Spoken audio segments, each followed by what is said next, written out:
Okay. So briefly, I know you're the president of the National Association of Youth Courts, but what exactly is your role, or how do you carry out that Well, role? the role of the National Association is to try to facilitate the development and expansion of youth courts across the country.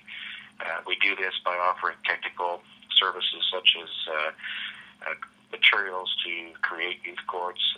We have periodic conferences to deal with helping people create youth courts or expand existing youth court programs.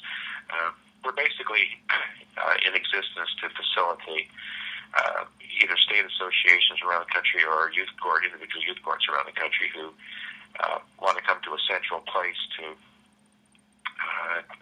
get information about youth courts.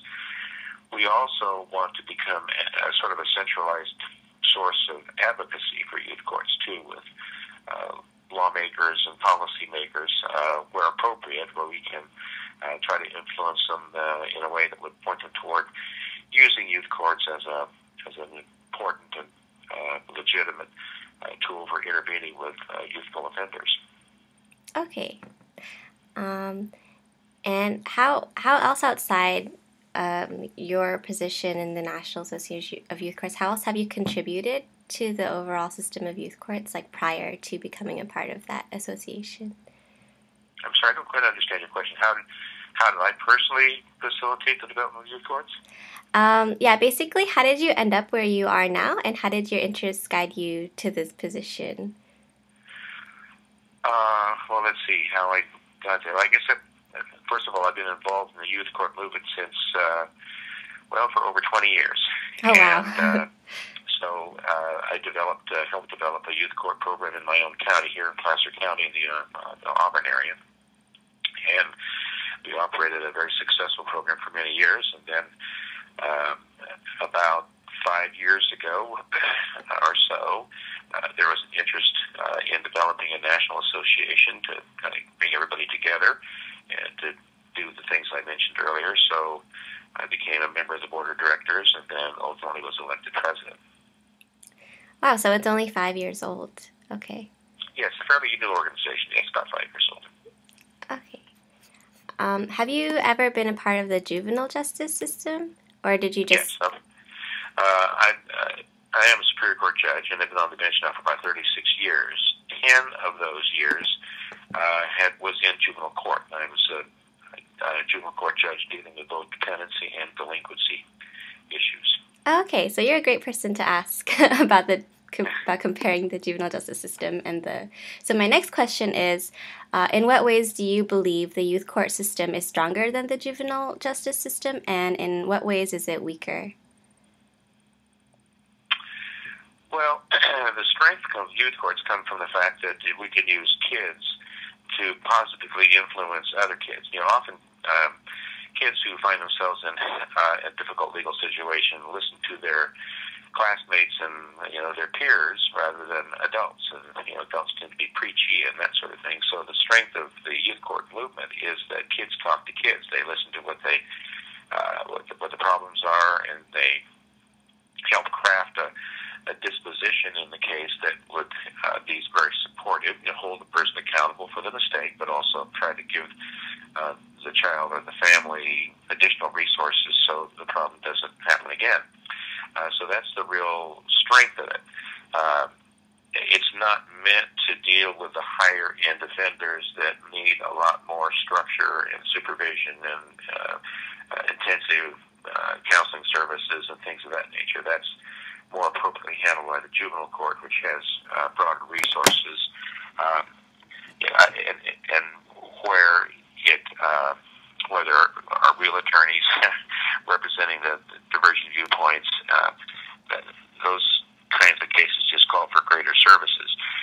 I don't view this as a weakness of youth courts. It's just different. Juvenile courts don't have the time, frankly, because of the caseloads that they're dealing with, to pay a whole lot of close attention to the individual kids in terms of having weekly contact with them and so forth, and managing their lives as as much as in youth court, where we have coordinators and volunteers that really get actively involved in the family. And this can occur for very low-level offenses because that's what the kinds of cases these courts handle. So it frees up the juvenile court to spend the time they need with the more serious offenders. So it's kind of a each side has their own areas or their own jurisdiction, if you will, to work different kinds of cases because of different resources. Okay, so then from how I understand it, you don't believe that we should try to change our juvenile system by making it more like the youth court system or vice versa, and that they're just different. No, I don't. I do value the opinion of our youth, and time and again they have stepped up to the plate as far as I'm concerned and hand down good judgments in the youth court cases. But when you're dealing with kids who commit rapes, robberies, murders, that is just beyond the skill and knowledge level of youth. They're not capable really of handling these folks. And I think that calls for the attention of a very trained, experienced judge with trained lawyers. The legal issues are difficult. Kids are not trained in the legal issues. In the first place, most youth courts don't even adjudicate guilt or innocence. These are situations where kids admit their guilt. And so it's a whole different focus when you get into regular juvenile court where guilt and innocence is at issue. And then once guilt is determined, what should happen. And those kinds of problems, when you're dealing with those level of offenders, it's just way beyond the sophistication, let alone the resources of youth courts. Youth courts are really well equipped to deal with the low-end offenders, and they have minor little counseling programs, but the real heavy resources are only in juvenile court, and I think that's really where it needs to be. Okay, yeah, that makes a lot of sense. I didn't actually think about that. So, what obstacles do you think that the youth court system faces in both expanding and existing? What obstacles are youth courts facing? Yeah. Money. That's key to the answer. Money. We're seeing programs dry up around the country because there's just no resources to fund them. And that's a real tragedy because this resource is we think, really instrumental in curbing low-level offenders so they don't come back as higher-end offenders. And it empowers youth and gives them lots of strength and knowledge about the system. These programs involve not only offenders, but other kids, too, who come in and participate as jurors and lawyers and court staff and so forth. So they learn in this process. They learn about our court system and how it works and the strengths of it and the weaknesses of it.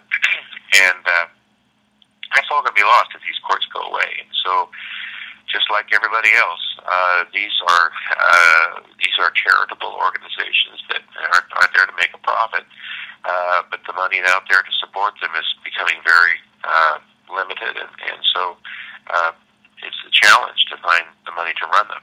So that unquestionably is the biggest challenge. A lesser challenge is the fact that a lot of jurisdictions don't even know about youth courts, and we're trying to change that by making information available. But it's a big challenge is just getting the word out to communities that this is a resource that could be used and that it ought to be considered in dealing with these kinds of offenders. That's another big challenge. So going back to the first challenge, I read an article you wrote. It's in the Auburn Journal. I'm not sure if you know what I'm referring to. But basically you said that youth courts result in reduced costs per case compared to the traditional justice system. And like you said, there are lower recidivism rates.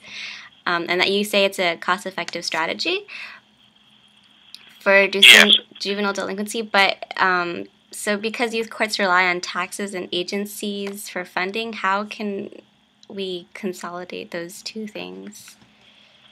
Well, I don't know how we've been trying to make the pitch to fund youth courts because we do feel that it is cost effective because you use largely volunteers who aren't paid. You may pay a coordinator and maybe some small amount to an office situation where you have to maintain rent and so forth. But basically, it's much cheaper to run that kind of program than say to hire 2 or 3 probation officers who are going to have a large caseload, and you have to pay their salary and benefits and so forth. So it is cheaper, and it does seem to do the job.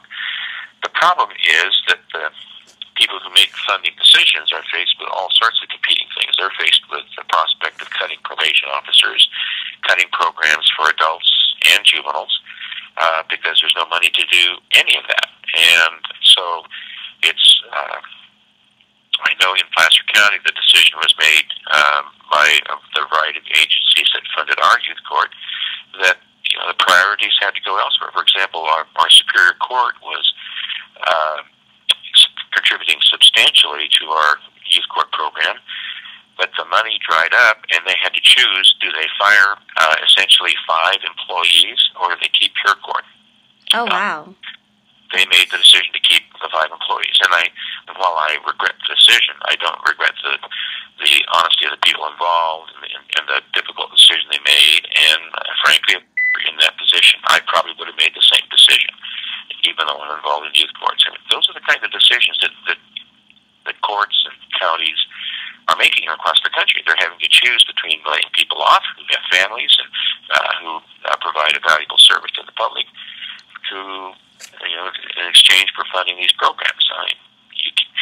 The money is not there; it's just not there, and it isn't. So that's the kind of thing that's going on, and it's very difficult to compete with that right now until the economy gets more stable. Okay, that makes all sense. Okay, we're running out of time. I also have to go to class soon. But if I have any more questions, is it okay if I just email you? You certainly can. Awesome. Thank you so much. You're welcome. Good luck with your project. Thanks. Bye.